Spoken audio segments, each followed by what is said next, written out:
Alrighty. My name is Katie. We are here at the Seco Science Center, and before we get started, I'm going to type a little hi, hello comment in the comment section here so that everyone can see where that is. And if you guys want to just let me know that you can hear me, see me, all of that good stuff, that would be great. All right. Hi, Becca. Hello. All right.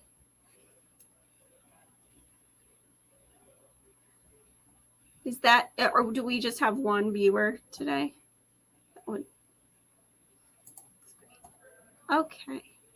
Hi, everyone. My name is Katie, and we are in Rye, New Hampshire at the Seco Science Center. It is a combination nature center and aquarium. We have lots of cool exhibits to check out and see. So if you're ever in the area, definitely pay us a visit. And today we're just chatting about the rescue branch of our organization. We will respond to and rescue marine mammals along the seacoast. So before we get started chatting about different cases and everything that we deal with in the marine mammal rescue, we'll just talk quickly about what those are. But the marine mammal rescue team is a really important part of our organization. They respond to calls from members of the public who, hi everyone, is everybody here? They respond to members of the public who call us, who need assistance or find animals that need assistance on the beach. There you are. Hello. So we're going to chat about that team, about the work that they do, about the animals that they care for, and some of the cases that they've gotten. We are using this StreamYard today, and the comment section is just a little bit delayed, so I might have at certain times, I might have you, give you a little bit of warning about, questions so that you can kind of preload those into the comments so that I can get to everybody. So without further ado, I'm going to put up some pictures for you guys throughout. And if you have questions, feel free to type them into the comments, collect them from your students, and I'll get those answered for you. All right. So before we talk about the work that we do, I just wanted to make sure we're all on the same page about what a marine mammal is. So this is just a little preview picture. So our marine mammals are animals that live in the ocean. So marine refers to salt water and does not include animals that live in lakes and ponds, so fresh water. The marine mammals that we see on the beach here are obviously local to the Gulf of Maine, or local to our area, but they are not all of the marine mammals in the world. There are lots of different families that include animals that are considered marine mammals, and they all have 5 characteristics in common. So if you wanted to just generally think about what makes a mammal and shoot out some answers in the comment section, that'll be great. That'll start our conversation. What makes a mammal a mammal? So go ahead, type some answers into the comment section. We had some great suggestions in our last class. And there's a kind of a hint in this. There are a few hints in this picture, which is kind of cool. There are some features to this little guy that give us some of our answers. All right. So one of our marine mammal types that we'll discuss are seals. They make up most of our patient load here. Seals, like this little guy, are very commonly seen along the coast. And they, along with our whales and dolphins, all kind of do this thing that he's doing where they come up to the surface. That might give you guys a little bit of a hint. Oh, very good. Okay. So all of our marine mammals, or mammals in general, have fur. Very good. So some dolphins have really reduced fur. They don't have much fur anymore. It might even be microscopic, but most of the time mammals have fur. And we also call it hair. So you can see the little whiskers on our friend here. That's a really great hint. Very good, Becca. They don't lay eggs. Thank you. So mammals give live birth to their babies. They don't lay eggs like a bird or a reptile might. And that is something that's across the board for most mammals, but there are some exceptions, of course. The platypus and the echidna do still lay eggs. They're very ancient mammals, kind of prehistoric. So they are before the evolution of placental mammals, mammals that give live birth. So those guys are the only exceptions. And the cool thing about them is that they actually still they still do the one thing that makes them truly mammals. So mammals, the word actually comes from the gland on the mammal body that produces milk, mammary glands. And all mammals make milk for their young. So that's the biggest thing that makes a mammal is having milk made from their bodies for their babies. In the case of our seals, they are eating mostly fish, and they are getting a lot of fat in their diet, and that fat goes into that breast milk, and it actually helps baby seals to put on a ton of fat really fast. We call the fat in our seals, we call it blubber. That's what seals and whales have to keep themselves warm, and this actually ties into the next thing about our mammals that's really important. All of our mammals across the board are warm-blooded animals, so that means that they're able to keep themselves warm. Animals that are warm-blooded take food and energy from the food that they eat, and then that turns itself into body heat. It turns into body heat. And the other thing that we can do in response to the temperature outside is make sure that our body temperature is always the same, so we can regulate our body temperature and maintain that homeostasis of a good body temperature for us. So when it gets cold outside, we shiver to produce heat. We have adaptations like blubber and lots of fur to keep heat close to the body. And then when it gets really hot, a lot of animals will do things to maintain their body temperature when it's warm. So they will pant or sweat. They will move to a cooler spot. They might have adaptations on their body to help with, it's called counter-current heat exchange. So like an elephant has big ears that they'll flap so that the blood can kind of get cooled there. A lot of shorebirds have long legs so that the body heat can kind of go through their get released through their legs in the cold water. So there are lots of ways that animals that are warm-blooded keep their bodies the same temperature all the time. But like panting and sweating are the two biggest ones that we think about. And then let's see. There is another really important one that we haven't gotten to, but this picture is showing one of the behaviors that is very important for our marine mammals to do. If you guys wanted to guess what that is, I'll give you a hint. These guys, you can see his little nostrils there. And then if you think of a whale or a porpoise or a dolphin, they all have those blowholes on the tops of their heads for a very important purpose. Marine mammals, animals that live in the ocean, are kind of different from fish in the way that they get oxygen. So all of our marine mammals do need to breathe air. And this guy in the picture is coming up to the surface. They'll do this kind of buoy pose to breathe air from the breathe oxygen from the air. Very good. Yay, you guys got that. And they'll bob up and down to breathe air.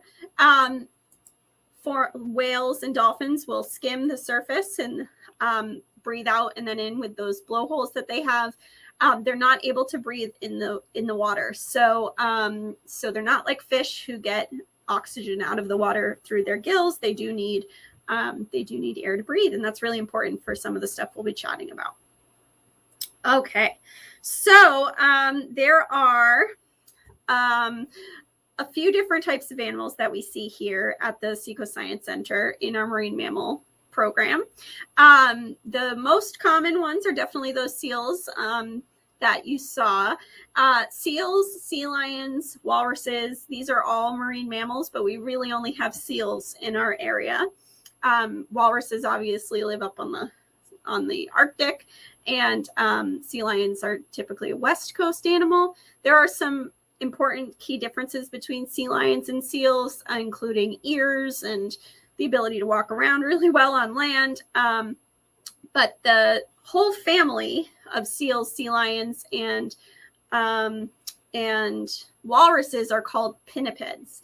Pinnipeds is a word that just means flipper foot, and it is really, their foot, the bones of their foot look just like ours, look very, very similar to our hands and feet. They're just covered in skin that make them look like flipper. So these are pictures of our common pinnipeds, or the common seals that we see. They are kind of arranged by the most common to the least common. So harbor seals and gray seals up top are certainly the most common. These guys can get really big. This picture makes it look like the harbor seal is bigger, but actually the gray seal can get up to 8 feet long. They're very, very big. And then in the winter months, we do see hooded seals and harp seals. Hooded seals and harp seals are actually an Arctic species. They live way, way up in the Arctic Circle. But in the winter up there, it gets even too cold for them, and they come down here to have their babies. So we get to see pups of those species. That's what a baby seal is called, is a pup, a seal pup. So so usually in the winter months, we'll see those two lower species here, the hooded seal and the harp seal. You can see the hooded seal has that really large air sac for bellowing and for showing off. So those are our pinnipeds. And again, the harbor seal is the most common that we see. And we also do see some of our whales. Usually when a whale or a dolphin washes up onto the shore, it is not doing so great. It's either really sick or is passed away and is washed up on land. We do also see harbor porpoises. That's the most common. They're like little mini dolphins. So these are our most common cetaceans that we see. These guys are usually spotted in the summer months when it's a little bit warmer here. The humpbacks will use the Gulf of Maine as a feeding ground during those months. So we do often see some of these guys coming into us after being struck by a boat or caught in fishing lines. That often happens with them.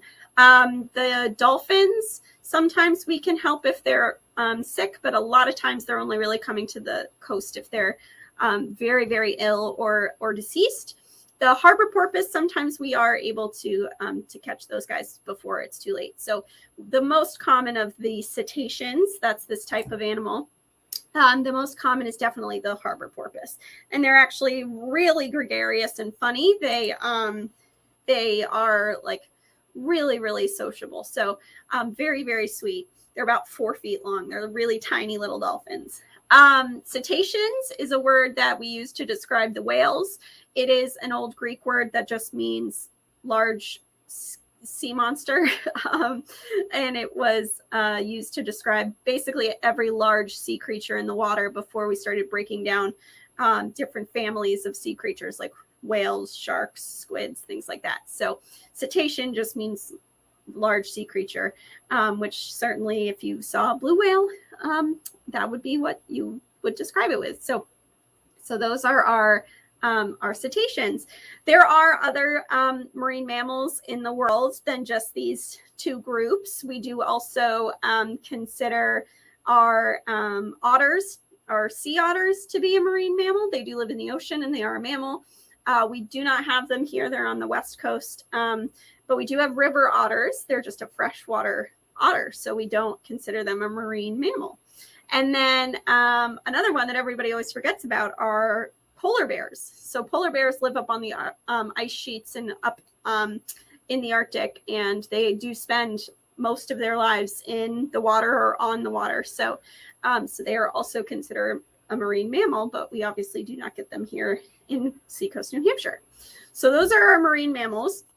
Now, the job of the Marine Mammal Rescue Team is to obviously rescue these animals when they need help. So what we have is a hotline.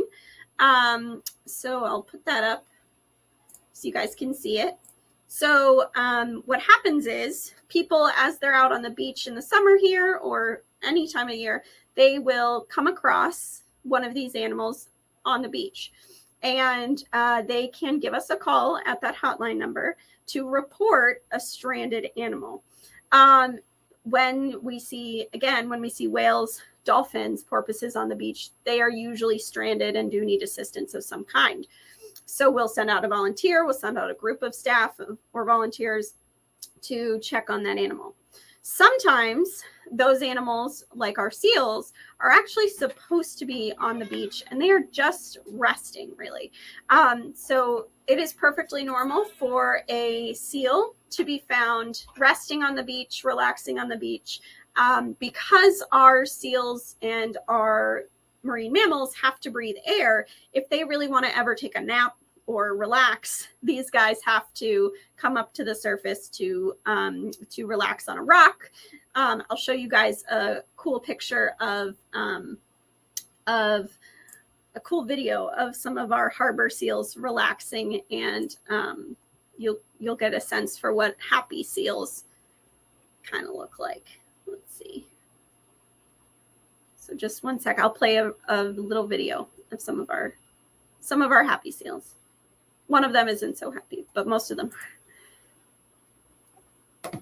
So that is a harbor seal pup. He is probably about a week old. Very sweet. We do see a lot of babies. Oh my goodness, so cute. Again, resting on the beach. This guy doesn't look so great. It's recuperating. Probably a juvenile. This is another juvenile. This is a one that's kind of lying in front of one of our seal resting signs. And then this is what a colony of harbor seals looks like. They will relax on the rocks at Hampton Beach. And that is perfectly normal behavior for them. So these seals are doing great. So we see a lot of harbor seals along the beaches here, and they do like to sun themselves and rest on the rocks that are just out to sea, but they might also come up to the beach, and that is normal. So we'll get a lot of calls from people just reporting seals that turn out to be very healthy. The first little seal that you saw was a baby. And people do often call about those baby seals because they assume that they are orphans if they don't see a mother around. And this is not usually the case. Baby seals are not strong swimmers. They're not really able to keep up with mom when she's out hunting. And so she will usually leave them on the beach, usually well camouflaged with some rocks, but not always. Sometimes that baby will wander. But she'll leave them on the beach so that they can rest, and she'll come back to them a few times a day to feed them, to nurse. And so having a seal pup on the beach is not actually always a bad thing. It's often perfectly normal. And the best thing that we can do in that case is just kind of stay as far away as possible and make sure that that baby doesn't get too stressed by our presence. So people do call us all the time about little baby seals. What we do in that case is we will send out a volunteer to confirm that that baby seal is there. And then if they look healthy, and 9 times out of 10, the seal isn't there anymore when we go. But we will go out, and if the seal looks healthy, we'll put them on a 24-hour watch where we will check up on them periodically throughout 24 hours. We always stay very far from that baby. We use binoculars to make sure that that we can see them, but we don't get within 150 feet of those seals. Up and down the coast, you'll see lots of seals resting signs that recommend staying 150 feet away from any seals that are on the beach. And that's by federal law. That's quite a distance, but it is to make sure that that seal doesn't get stressed out by humans. So I'll show you guys another video of a baby seal that is on the beach and is actually looking maybe a little thin, but otherwise healthy. And you guys can see kind of, they're pretty feisty. Seals are actually very aggressive towards people. They don't really like people very much. So I'll show you guys this video of a gray seal pup. Woo!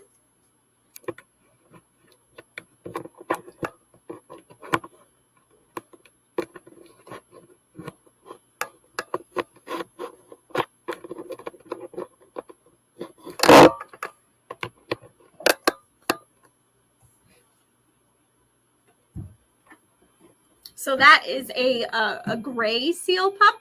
Gray seals are in that picture that I showed you guys. They're in the top right, and they again can get really, really big. When they're babies, they're only that little, but they are still pretty aggressive. You can see he was opening his mouth to growl. He was not super pleased. He looked healthy except for being maybe a little skinny, and so if he stayed there for a long period of time and we didn't see a mother come back to get him, we might rescue him, but he actually would probably still be watched over by mom. I'll show you guys some other examples of seals that definitely do need help. Sometimes we'll get reports of seals that have found their way to a place that is not safe for them, that is not really ideal. They've wandered away from the beach, gotten confused. So I'll show you guys a couple of videos of that, and you'll get to see the different species. We usually only see these two species in the winter.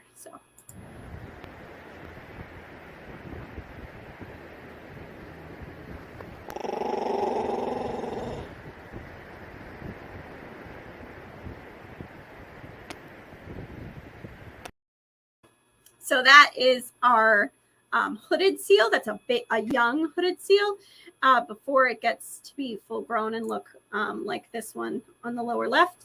But you can hear that growling sound. They actually do growl quite a bit. They have large teeth. All of these seals are fantastic predators. They're really good at eating lots and lots of fish. They chase down fish in the ocean. They're all incredibly fast in the water, a little bit clumsy on land. You'll see in the next video that they are pretty klutzy on land, but they are all pretty aggressive towards people. They don't want to be around humans. We look like big, scary predators to them. They don't want to have anything to do with us. So they're also, when they're out sunning themselves on a rock, they're usually pretty territorial, especially around other seals. So it's best to stay away from these guys because they can bite. So I'll show you a video of a harp seal. So harps are another one that we only really see in the winter. A young one that lost its way, found its way to a construction site and needed help. And you'll see they really don't navigate too well on land. They're meant to be in the water. One of the major differences between seals and sea lions is how good they are on land. So seals are shaped like little torpedoes. They're meant to swim very quickly. They're very, very quick and agile in the water. They chase fish exceptionally well, but on land they kind of just do the worm. They're not very quick at all. Sea lions are able to stand up on their front legs and kind of walk around. If you've ever seen a show at an aquarium of a sea lion, that's they're much better on land. So this is a video of a harp seal.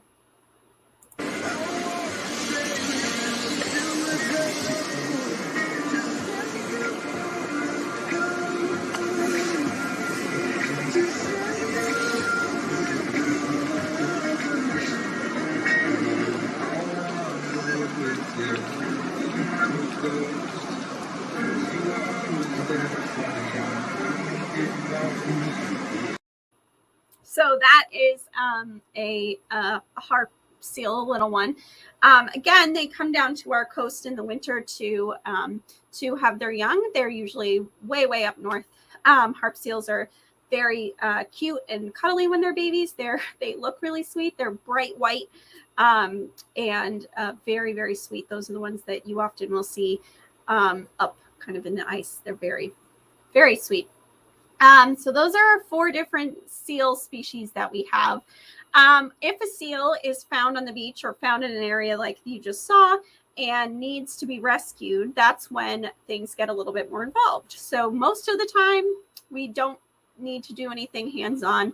Most of the time, folks are calling us about a healthy seal or a seal pup that is healthy, and we will just monitor it, and it normally works itself out. It's fine. Sometimes we do get calls about seals that need help, like those ones that you just saw, or especially if we see a seal pup for more than 24 hours on the beach, especially one that looks skinny, we will rescue it. And so by that, we mean pick it up from the beach, get it into a crate, a container, a dog crate. We will give it some fluids. We'll give it an exam. We'll take measurements of that seal to see how old it is, how big it is. And then we will transport it to a rehabilitation center. So that is just a hospital for a wild animal. And we have 2 locations that we'll transport to, one in Maine and one in Mass on the Cape. And so we will transport to those locations. That can sometimes be a drive of 1 to 3 hours. So if it's a long drive, we will give them fluids and nutrition before they leave so that they can make that long trip. We also want to be as fast and as efficient as possible with that process, because the whole time that animal is getting a little stressed out, they're not used to being around people, they might not feel very well, and they actually can overheat quite a bit. So because they're supposed to be in the water, they can sometimes get too warm if they're not in water for a long period of time.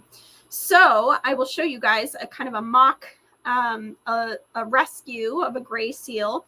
This seal is in a stage that we would call weanling, which weanling means that they're weaning off of mom's milk. So they are starting to go out on their own to get a little bit more independent. Mom is not nursing them as much anymore. This is a really tricky time for a lot of young seals because they are not necessarily good hunters yet. They might have a struggle to keep up, struggle to hunt and find enough food at that age. So we do see a lot of those aged babies. So let me show you this gray seal pup. Very sweet. You'll get a really good understanding of why it is not a good idea to go close to these seals. All of the people in this video are very well trained to do what they're doing and are wearing a lot of different equipment to keep themselves safe. So watch this video. And also, nobody is getting hurt in this video. No one, the seal is not getting hurt or sat on. They're just using the posture you see them in to kind of control them.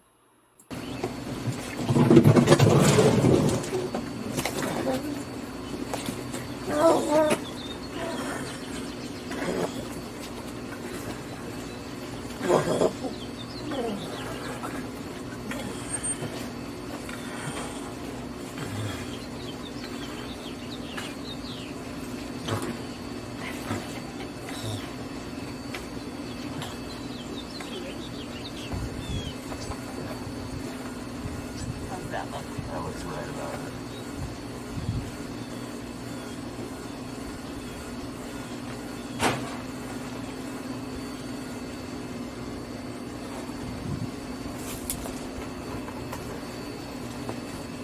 Perfect.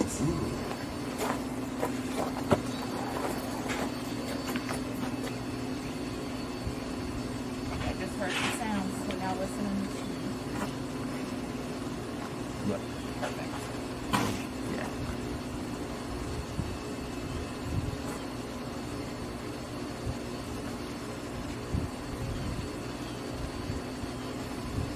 Oh, what is that? I know what it is.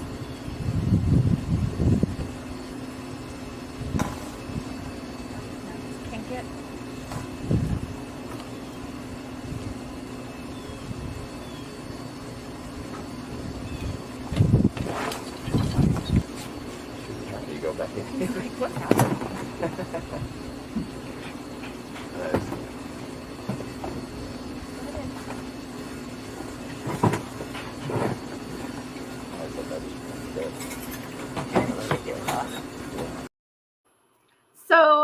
those were the staff members that are on the Marine Mammal Rescue Team, the coordinator of the program, and then another one of the staff who is trained to handle seals. That little guy was a gray seal pup, and he can actually get quite big, so definitely good to handle them when they're young. Again, no one was getting sat on. They were just kind of using their legs to keep that animal contained. They use a towel to control the head of the animal. You can see they flop around a lot. They're like they're very, very slippery and very squirmy. So use the towel to cover up their head. If they cover their eyes, often that will tell an animal to kind of chill out, will help to not make them so stressed. And then they were taking measurements of the animal's body to see how old it was, how big it had gotten, if it was smaller than average or larger.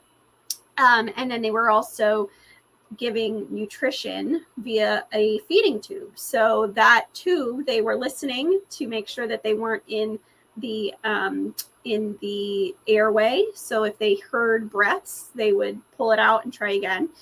So they were listening for air. If they didn't hear it, usually they'll hear like stomach gurgling if they're in the right spot. They will give fluids that have nutrition in them as well, so that animal can make it to the rehabilitation center with with a little bit of calories to help it. And then they were putting it right back into that dog crate that you saw. Most of the time, we try to be as hands-off as possible with these seals. So when we find one at the beach, we'll kind of guide it into those dog crates using guide boards or using our bodies. And we always are wearing personal protective equipment. So masks, gloves, big, thick leather gloves, because their teeth are actually quite sharp.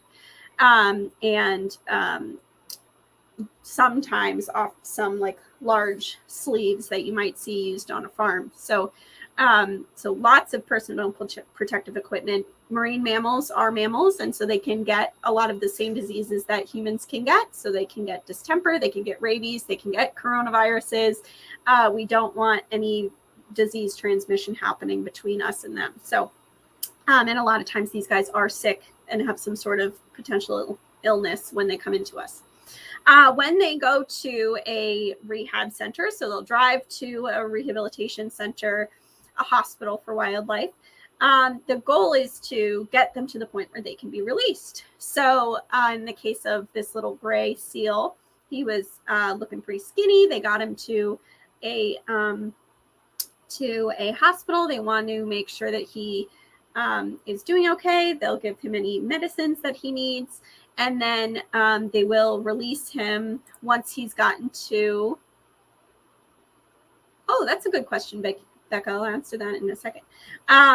They will get them to a point where they can be released. So they'll treat them of any illnesses that they have. They'll get them to a good weight, and then they'll release them. So a lot of times these animals are just skinny. They might have some sort of an infection in their GI tract. But they bounce back really quickly, and we're able to release them in a couple months. So I will show you guys a quick little video of a gray seal pup release who did pretty well. He's very sweet little guy, and you can kind of see him swim off, which is cool.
My favorite part of that is when you can kind of see his tail moving back and forth, so you can really get a good idea of how they swim. Their back flippers come together, and they use them similar to like a fish.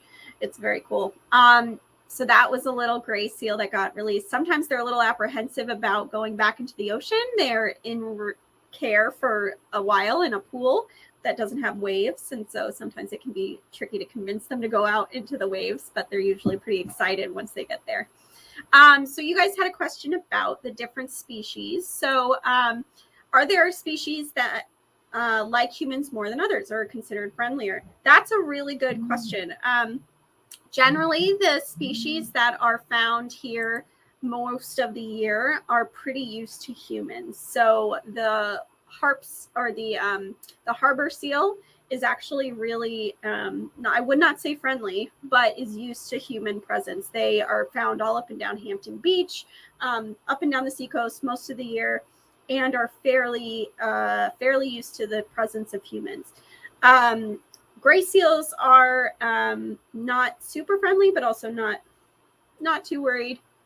They are also here year round. They just get really large, so people don't usually try to mess with them.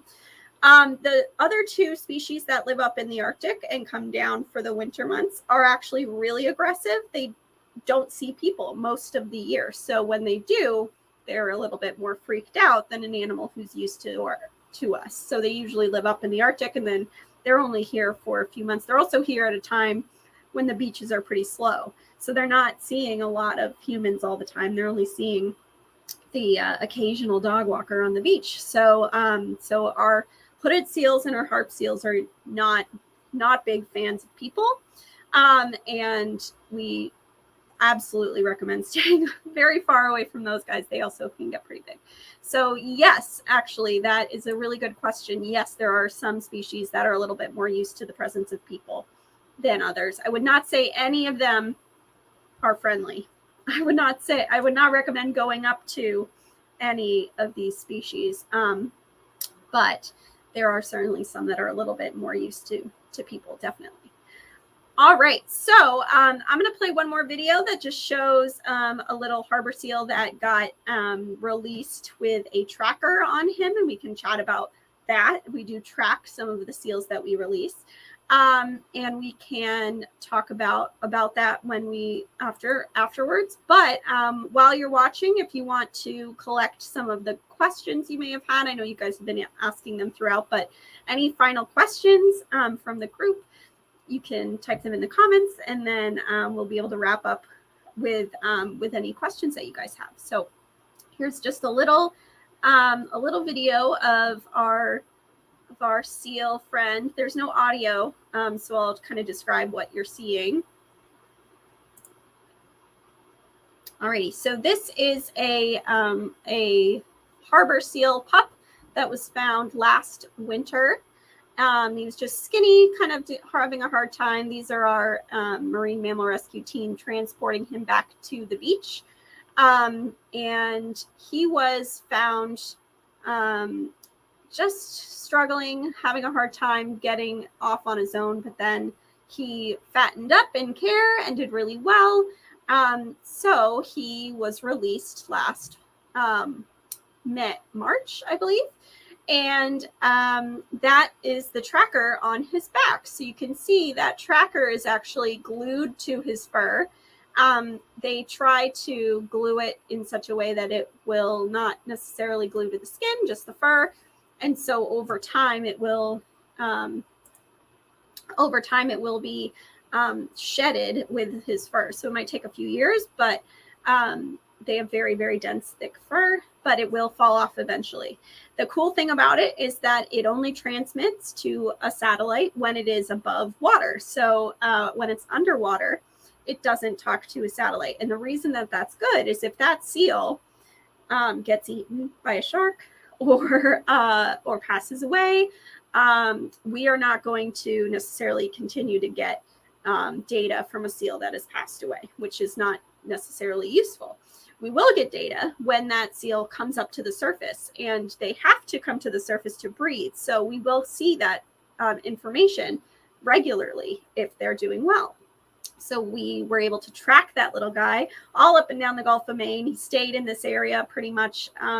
We moved north in the summer and south in the winter, but very much a coastal animal. So that was really cool. And he's still out there, still transmitting, doing well.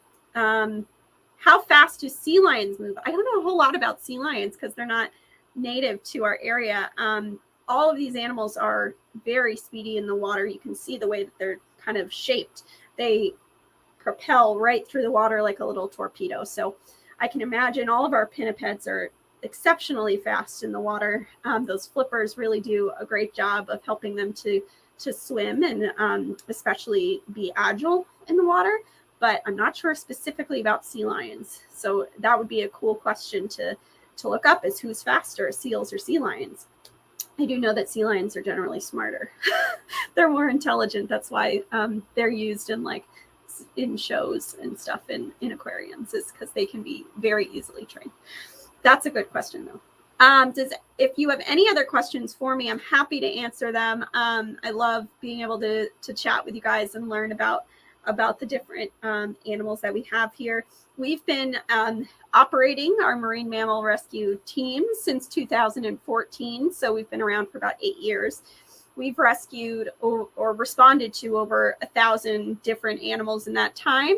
We usually get about 10 calls per animal, so the number of calls that we get is way higher. We'll get a lot of calls from people seeing the same seal on one beach. But we've responded to over 1,000 different calls, and most of those are harbor seals. Again, those are the most common in our area.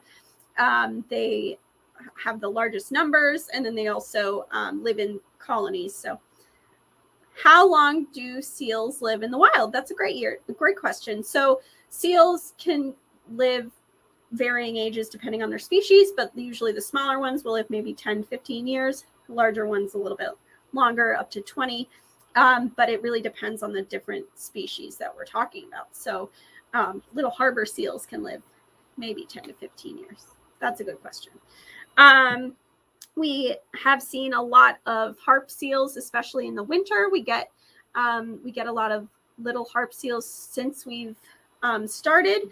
And then we also have years that are more busy than others. So in 2019, we had a really high rate of seals that were coming up and washing up on the beach that had died due to an infection of distemper, which is a mammalian disease that, if you have a dog or a cat, you might know they're vaccinated against. So distemper is a disease that we see a lot in wild animals. It can spread to people. It can spread to other types of small mammals.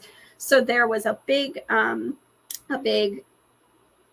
epidemic of distemper in our local seal population. So that was in 2019, and that year we had much more cases than in any other year before that. Not necessarily live cases, but lots of dead seals, unfortunately. Alrighty, does anyone have any other questions for me? These are great. I love being able to learn with you guys. So I'm quickly just confirming the age on our gray seals, because I want to know how long our gray seals live. And if anyone has any other questions for me, please feel free to leave those. Gray.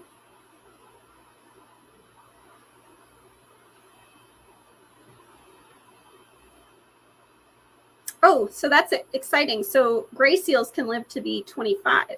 So the bigger ones, they're very large, much larger than our harbor seals. They can live a lot longer. That's cool. Alrighty, thank you guys so much for tuning in. If you have any last questions for me, please let me know. If I did not get to any of your questions, please feel free to reach out to the Seco Science Center, and we will absolutely be happy to chat with you guys again and answer any of your questions. So thank you everyone so much. We look forward to seeing you guys sometime soon at the Seco Science Center if you're local. So thank you. And this video will be up and able to be watched for a little bit following this video. So if you need to go back and rewatch anything, you're welcome to. Thanks, guys. Have a great rest of your day.